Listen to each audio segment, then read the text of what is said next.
자, 뭐 힙합 가수 김우주 씨라고 있습니다. 그런데 이 병역 기피를 위해서 황당한 거짓말을 했답니다. 그 거짓말이 뭐냐면 군대에 가지 않기 위해서 어떤 거짓말을 했냐면 귀신이 보인다고 했다고 합니다. 귀신이 보인다 이렇게 얘기를 했습니다. 자, 잠시 이 사진 하희성 씨 보이니까 하희성 씨 얘기도 해보죠.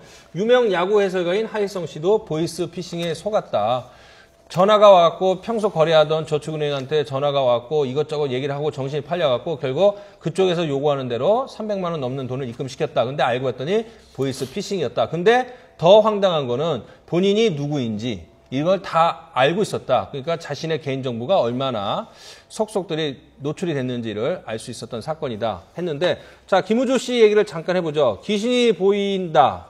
이런 이유를 대갖고 이제 군대를 안 갔는데 댓글에는 그런 얘기가 있더라고요. 귀신이 보인다면 귀신을 잡기 위해서 해병대를 보내야지. 네, 뭐 그런 얘기가 있는데 이런 것들을 어떻게 귀신이 보인다. 이것 때문에 정신질환 그래서 군대를 안 간다. 근데 이제 좀 허술한 것 같아요. 본인이 정신과 질환을 상담을 받으면 이제 상담 기록이 남잖아요. 예. 거의 2년 동안 계속 치료받은 기록이 있으면 이제 현역에서 면제가 되거든요. 예. 근데 정말 미친 척하는 걸 의사가 어떻게 잡겠어요?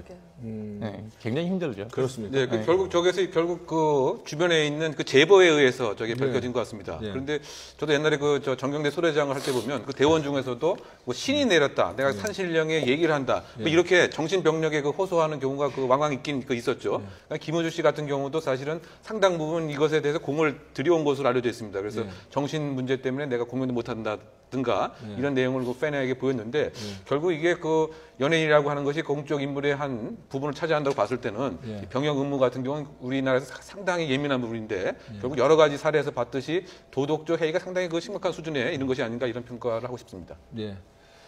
오늘 뭐 여러 가지 얘기를 했지만은 이 마무리를 지으면서 대한항공 얘기를 조금 하겠습니다. 지금 초반에 대응을 잘 못해서 위기 대응 실패의 대표적인 사례로 꼽히고 있는데 물론 사주에 따른 건 인정을 하지만은 지금은 아무런 대한항공에 적을 두고 있지 않은 조현아 씨를 위해서 대한항공이 사실은 치부를 드러내는 그런 CCTV를 스스로 먼저 공개를 했다는 점 의아할 수밖에 없고 대한항공은 여전히 아직도 교훈을 제대로 배운 게 아니지 않은가 이런 또 의구심이 들 수밖에 없는 상황입니다.